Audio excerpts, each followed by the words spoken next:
Want to know what grit is, how to build it, and how to make it your secret weapon of your sales team? Stick around, I'm about to tell you. My name is Jim Burris, and I'm the CEO and the founder of WRF Consulting.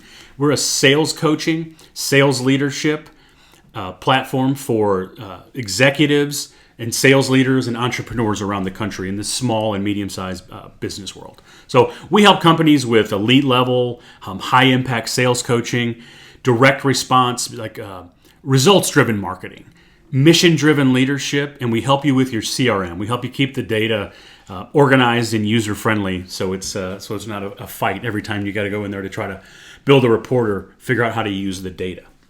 So let's talk about grit. If you're like me, you've heard it probably your whole life, right? So I'm 46 at the time of this video. It's December 3rd, 2024. I heard it my whole life playing basketball, playing sports, growing up. Grew up in the inner city, so there was a lot of grit there. You know, what does that mean to survive? It's kind of a term that you would hear.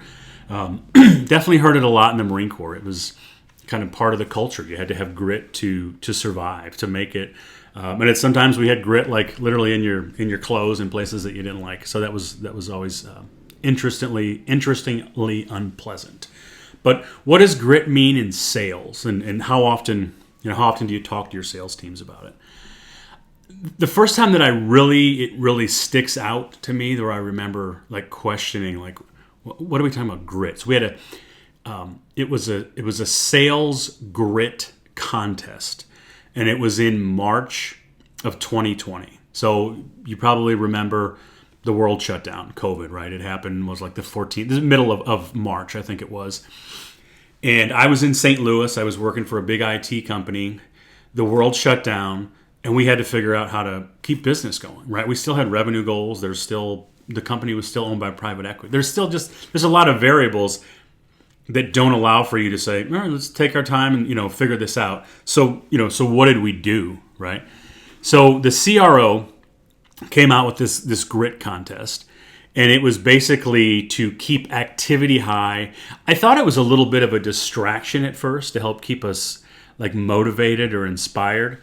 But I really have to give him credit. Give him credit for it now. I actually won you could win every week. It was like an activity contest for meetings set, meetings held, just kind of the typical, some of the KPI metrics for sales. And I'd won an Amazon Echo, like one of the big ones. I still have it in my kitchen. And they won this little video game console that was, I don't know, it was more of kind of just an odd, it was a cool gift, but I don't think it lasted very long.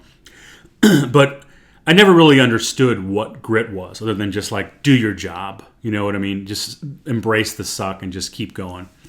But what I looked into it, and the definition is it's essentially two components.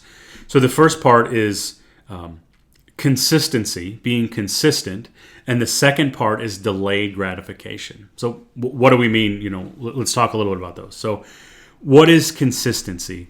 It means being reliable and steady. When you think about your sales team or your marketing team, really any part of your organization, what needs to be consistent? Right? In sales, you need to have, if you don't have consistent activity in 90 days, you're going to have a freaking problem with your pipeline for most organizations, right? So let's just talk about consistent, so reliable and steady activity.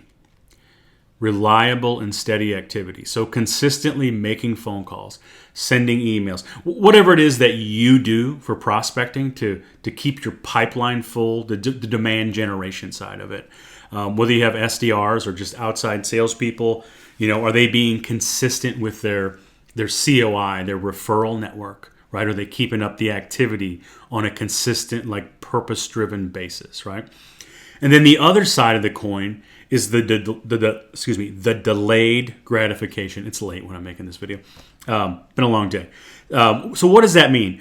Postpone pleasure for a more valuable reward in the future. So postponing pleasure, what does that mean? So I've been in sales for a long time. I didn't just get into a sales leadership role or coach people. I've always carried a bag, other than for, like 4 or 5 year spans where I would be a sales coach or get into a leadership position, because I really love the profession.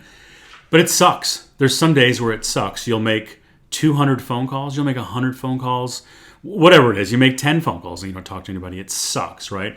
So just having that, you want to stop. You want to stop the pain, right? So you're trying to keep up with your reliable and steady activity, your consistent activity, making phone calls. You're sitting there, whether you've got a dialer or you're doing click to dial or you actually have to dial the numbers.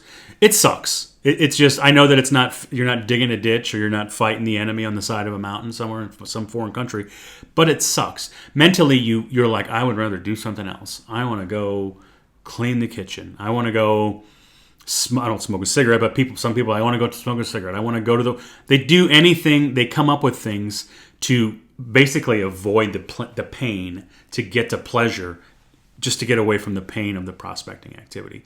So the importance of understanding what grit is and these two components is to be able to effectively communicate it to your salespeople so they have that present moment awareness of like, hey, so let's go back to the delayed gratification. Postpone pleasure for a more valuable reward. So they need to have a present moment awareness of their more valuable reward. So what is that? That could be, it's different for everybody. I know most people think salespeople are coin operated. Most of them are. But there's also other motivators. So that more valuable future reward, it could be a commission check. It could be a $5,000. It could be a $100,000. Whatever you sell, you know what the numbers are for your industry. That's that future, that more valuable reward. So they need to constantly have that present moment awareness. So being present, right, with some of those, like the spiritual gurus say, right? But in sales, we'll call it present moment awareness. That I'm doing this, that I need to possess grit. Possess it. Or it needs to maybe possess you, right? The grit.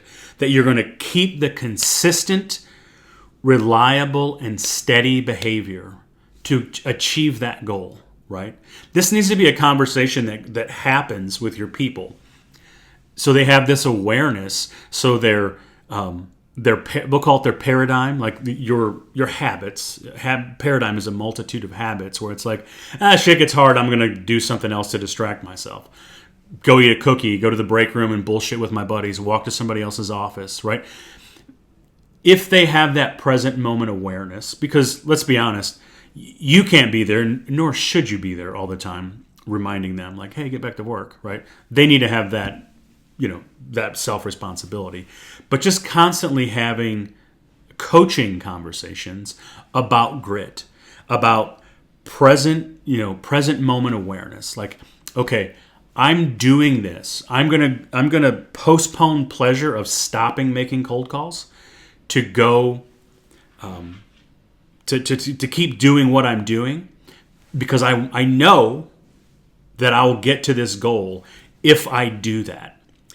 And it helps to have stories. So if you're a startup and you're something, you're going to have to be creative here. But most organizations, they have results. If you've been around for several years, right? You have results. Mike came in.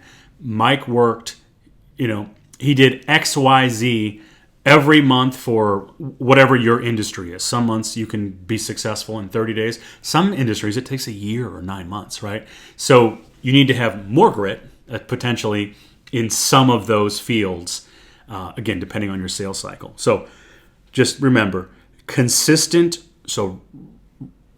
reliable and steady activity, plus delayed gratification. Knowing, okay, I'm going to forego like the ease of stop making cold calls or marketing or going out and doing your COIs for the pleasure in the future, the big pleasure, right? And it really has to be, it's a conversation that you have to have. And you can have this, video, you can play this video for your sales team, but you really need to continually have these conversations with them. So I hope this video helped on grit, helped you understand what it is, how to build it in your team, and how to make it as a superpower for your organization. So you hit your revenue goals, you make private equity firms happy. Fuck private equity firms. You're happy. Your team is successful. You make money. Your team makes money. The company hits the goals. The customers are satisfied. And if you need help with this in your organization, That's what we're here for. If you need someone to come in on a fractional basis, like this video, subscribe, leave comments below, and I'll respond to you and let you know a way that we can get in touch. As I progress and get a little more sophisticated with the technology that I use, I'm building it right now. We'll be able to chat through LinkedIn. You can find me on LinkedIn if you go James A. Burris or Jim A. Burris on LinkedIn. Right now in December of 2024. You can get in touch with me there. If you need help in your organization with sales coaching, with leadership development, with real marketing that brings you find buyers that are ready to buy. We're not just going to rebuild your website. You don't need that. You need lead generation. That's what we help you with, and we help you with your CRM. I actually have a special right now for companies that are interested. You have to be a small or a medium-sized business anywhere in the U.S. I'd love to work with MSPs specifically, but if you have a service-based business and have a few salespeople, 3, 4, 5, probably no more than 10 salespeople, and you're interested, let me know. The only thing I need you to do, I need you to be able to commit to something for at least 100 days. I think I talked a little bit about a 100-day commitment in here, that the whole 66-day challenge is bullshit. You need to do something. If you do something consistently, have grit for 100 days, you're going to see results. So I've got essentially our fees. There's no long-term contracts. It's a monthly contract. 100 days is technically a little over 3 months. So if you're willing to start in December, by December 15th, you only charge you for 2 months. You don't have to pay them both up front. I would prefer that you pay them both up front to get the third month free, but I'm willing to work with you because I want to help some companies and really get this going. And to be honest with you, I don't really care about the third month. I'm confident that I'll get results, and you have friends that are business owners, and you'll tell them about me. So that's my dirty little secret. So thank you for watching this. I'm excited to do more. And James A. Burris or Jim A. Burris on LinkedIn. That's the best way to get in touch with me now. I'm in Dallas, Texas, but we can work all over the country. Leave a comment below, like and subscribe, and there's going to be some more hard-hitting, real, actionable, usable sales and marketing content on this channel. Thanks.